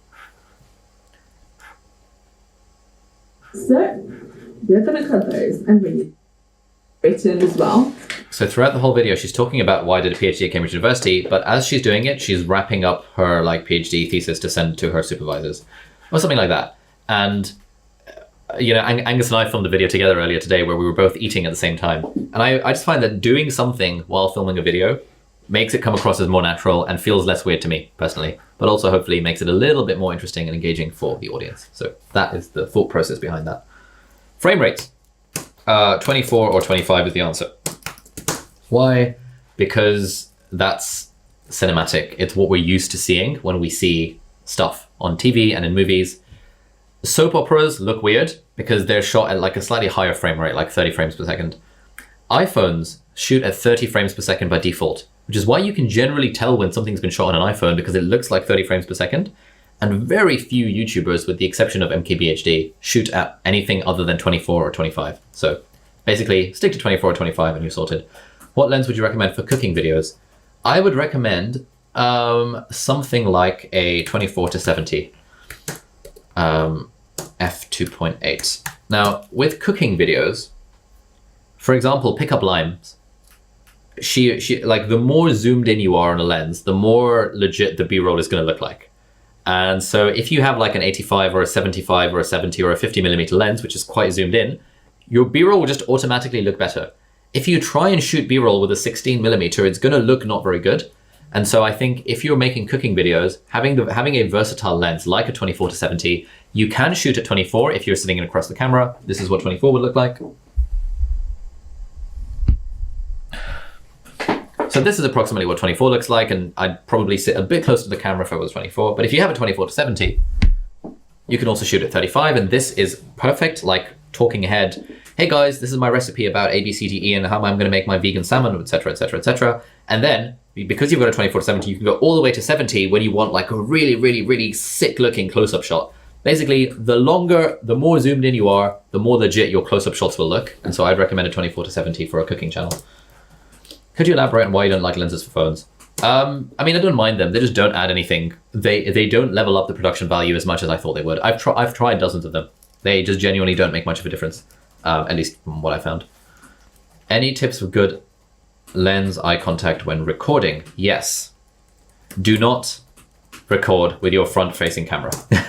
If you're recording from a phone, what I would do is I would hit the record button and then I would face the back-facing camera to me so that I cannot see myself. Seeing yourself while you're recording, if you're a beginner, is a nightmare because you're going to look at yourself and you're not going to look at the camera. So right now, I have a monitor attached to the camera, but I'm doing my best not to look at the monitor because I don't want to...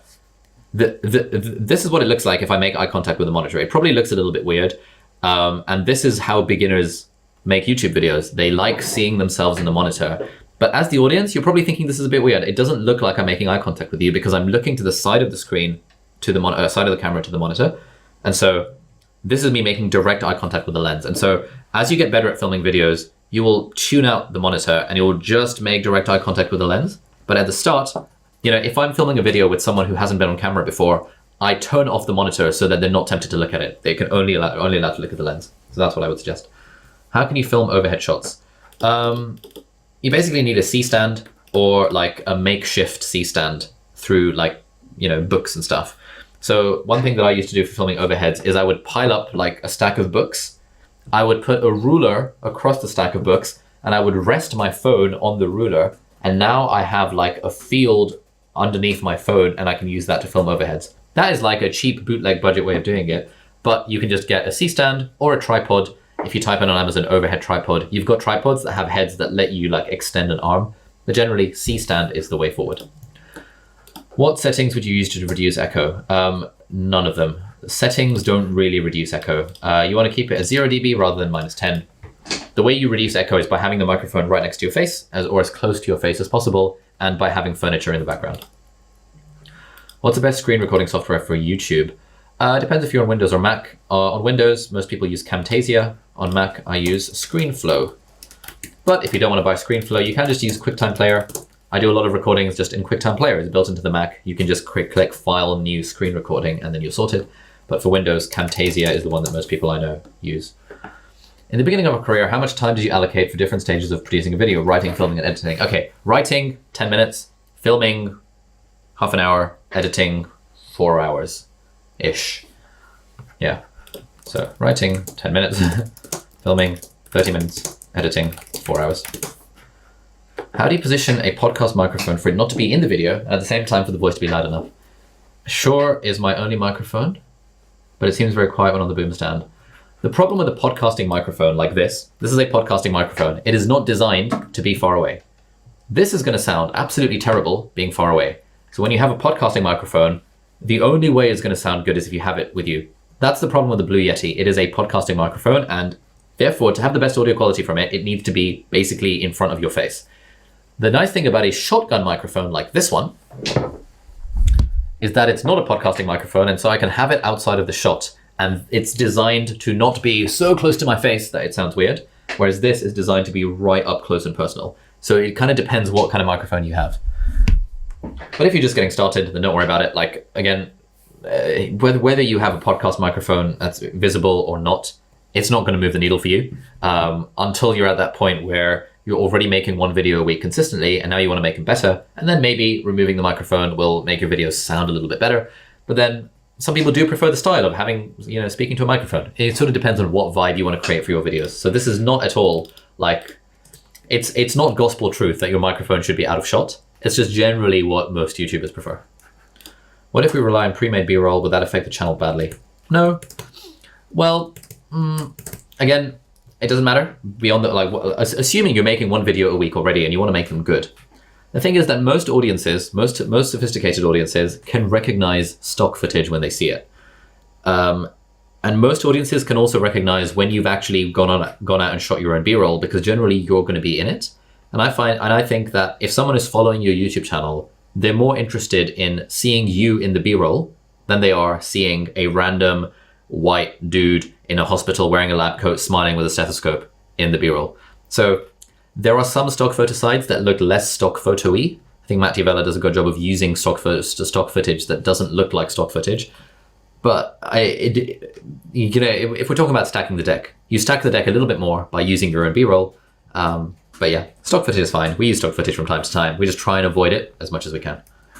Any tips for avoiding ring light reflection? Yes, don't use a ring light. This is why I hate ring lights. Ring lights are bad for YouTubers because you get that stupid ass reflection in your glasses. If you're a makeup YouTuber or a beauty vlogger, etc., that look is like more accepted in that community and in that audience as being the thing that you just have when you're a makeup YouTuber.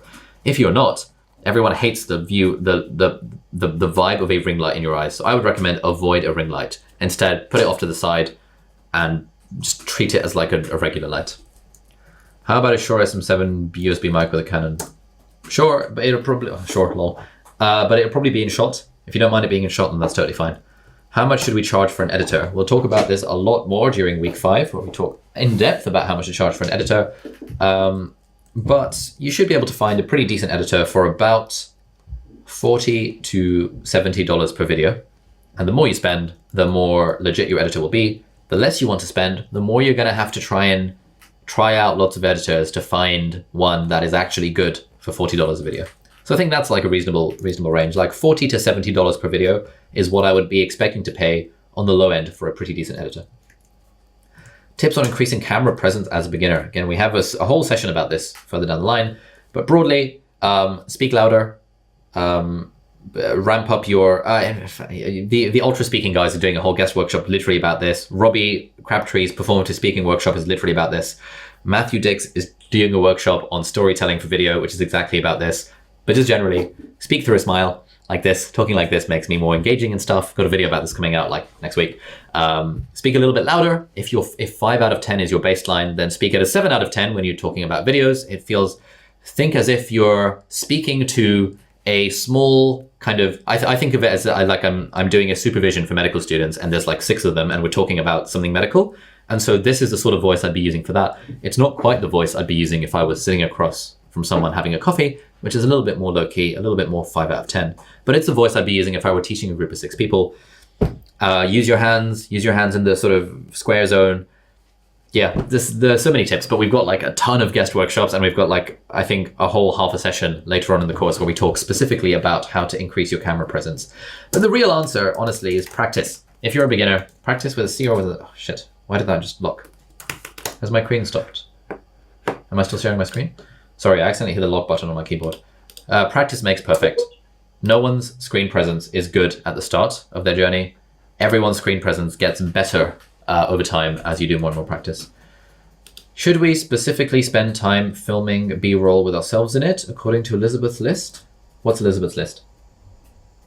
Oh, I just added some examples in the chat, but we can ignore that one. Oh. I mean, yeah, sometimes, like, I've spent a whole day shooting just B-roll of me. If you want to, you can. It's often a very efficient way of building a B-roll library.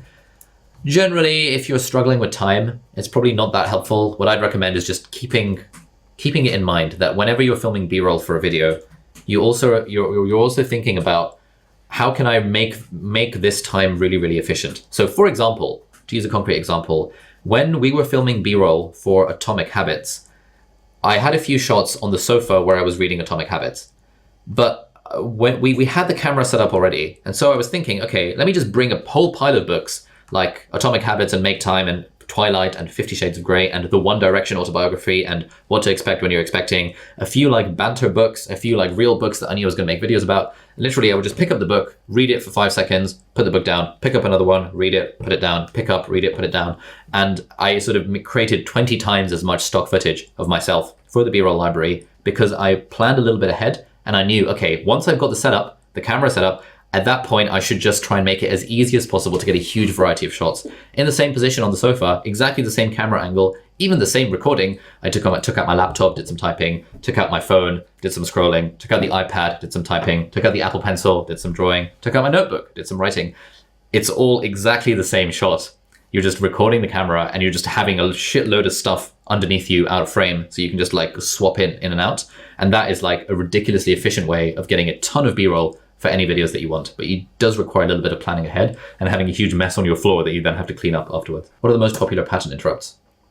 Text on screen, zoom ins, those are the common ones. If you mention a book or something, having the book appear on screen, B-roll, stock footage, those are the common ones. For sitting and talking video, how would you set up your camera? At what height, what angle, how much of your body should be on screen? Good question. So basically this. This is the setup that we like to use. So where my head is just brushing the top of the frame, where like my body is in the middle of the screen and making up about the middle third to middle more than a third of the screen. And there is blank space and background to that side and to that side. And so this is the vibe that we use basically for every video. It's what Peter McKinnon uses. It's just an easy way of doing it.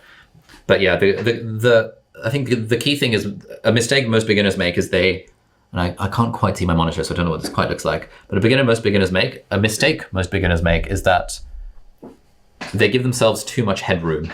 And generally, I think I picked up this tip from Peter McKinnon where he said that to make a video seem more engaging, you want your head to be brushing the top of the frame. You don't want to have so much headroom that people see kind of this half of your torso. So yeah.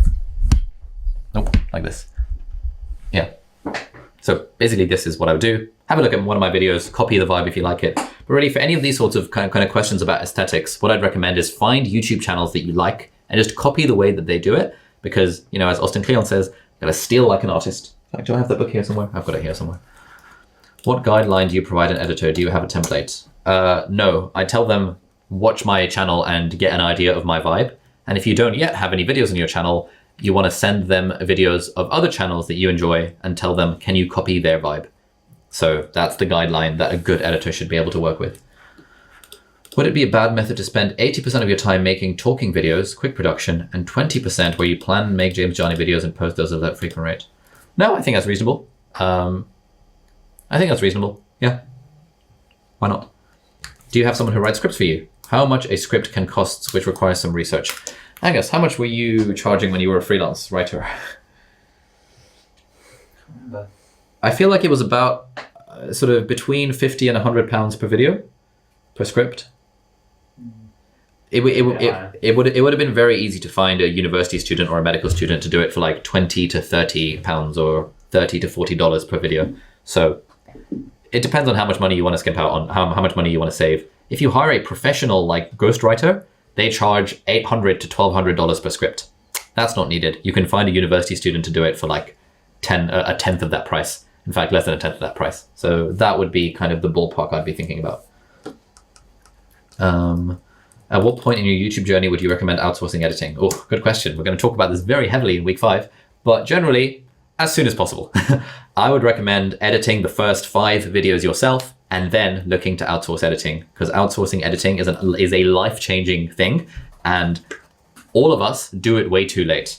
We all think, oh, but I have a unique editing style, or oh, but it's going to be so much effort to find an editor, or oh, but it's going to be so hard to explain to my editor what I want done. But genuinely, the day you outsource editing, you know, we've had some people from cohort 1 and 2 who have outsourced editing, and we've had messages from them being like, oh my God, guys, please, like, thank you so much for telling me to outsource my editing. I was a bit skeptical. I was like, how good can this really be? Ali said it's life-changing, but genuinely, I've now outsourced editing and my life is completely transformed as a result of it, so thank you. We have had multiple of those messages from people who've done it. So outsource, like, edit the first 5 videos yourself so you appreciate what it's like to edit a video, and so you recognize what the stupid things that you do while filming are that make it hard to edit a video.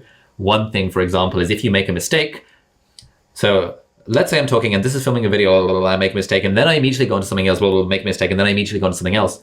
That's really hard to edit because the mistake, it's like very hard to edit out, which you'll appreciate when you start editing your own videos. And so now, let's say I'm filming a video and Let's say I'm filming a video and Let's say I'm filming a video and I make a mistake. I will then do that thing where I clap my hands and then I'll pause a little bit.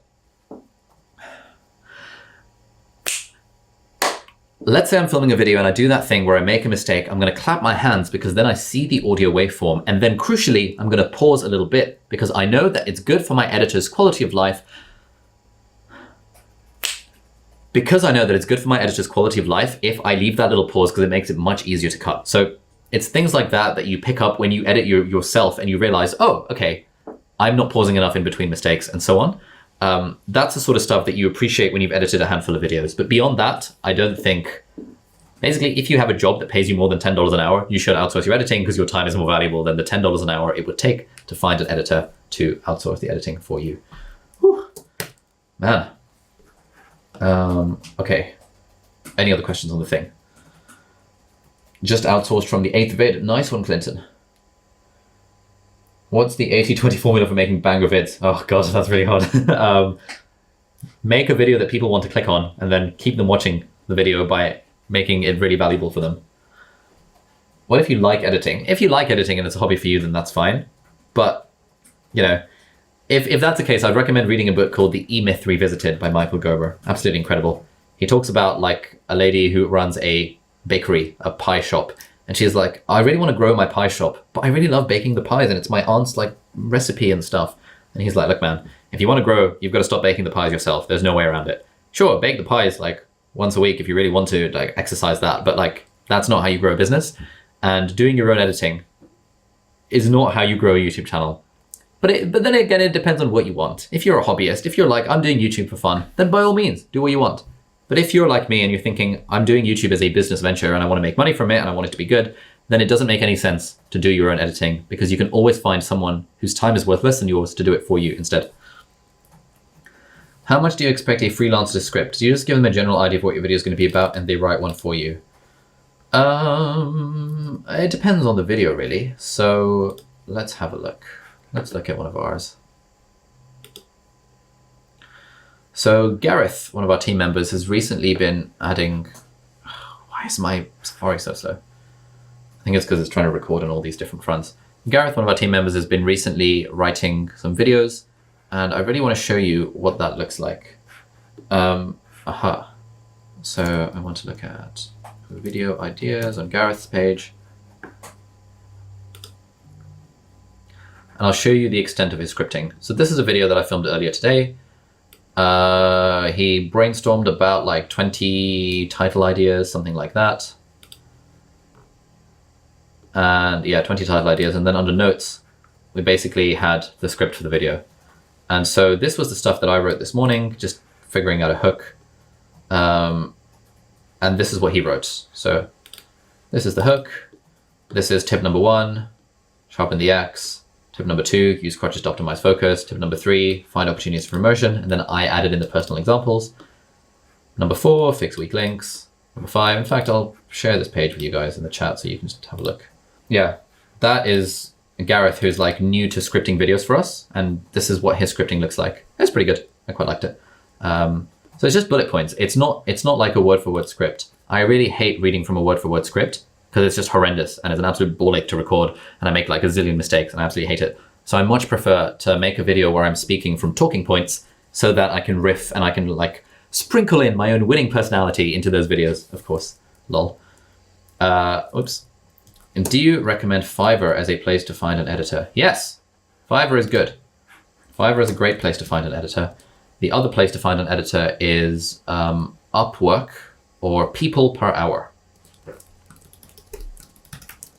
But we are, Upwork and People Per Hour and Fiverr.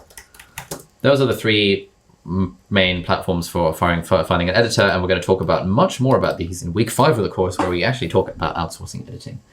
So that brings us to the, we have a final question. Like, what value can a writer add to a script when it's on a niche they might not be familiar with? I mean, anyone can research something, right? Like, it wouldn't be fair to hire a 12-year-old kid to write a script summarizing the latest research in neurosurgery. But it would be reasonable to hire a 25-year-old medical student to do the same thing, because, you know, like, they don't have to be familiar with the niche unless it's like so technical that they need to be familiar with it to even understand what's being said. Beyond that, most things are Googleable. And so, yeah, if you need a specialist researcher, you have to pay for a specialist researcher. If you need a general person who can Google stuff, then you just need to pay for a general person who can Google stuff. So far the cameras covered are the SLRs. Any idea if we can still achieve the kind of effect that those have using digital cams, for example, the G7X? Not really. The G7X series, or like the Sony RX100, they're pretty good. They're just not as good as like an actual DSLR or a mirrorless camera. So they're better than a phone. Anything is better than a phone camera-ish. But they're not as good as a proper camera with interchangeable lenses. So yeah, good. Right, damn, that's a lot of talking. I wish this session could have been a bit more interactive, but we always get questions about gear, and I hope we have answered basically as many of those as humanly possible. This recording is going to be online in the next couple of hours, the Zoom recording, and then the actual edited version of this video will be online in the next 24 hours.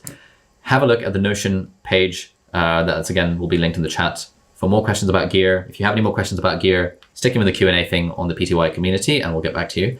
Otherwise, really hope you guys found this session somewhat useful, and I'll see you next week. Have a great weekend. In fact, I'll see some of you tomorrow in Social Club and some of you on Saturday for the Q&A office hour session. Whew. Right, see you later.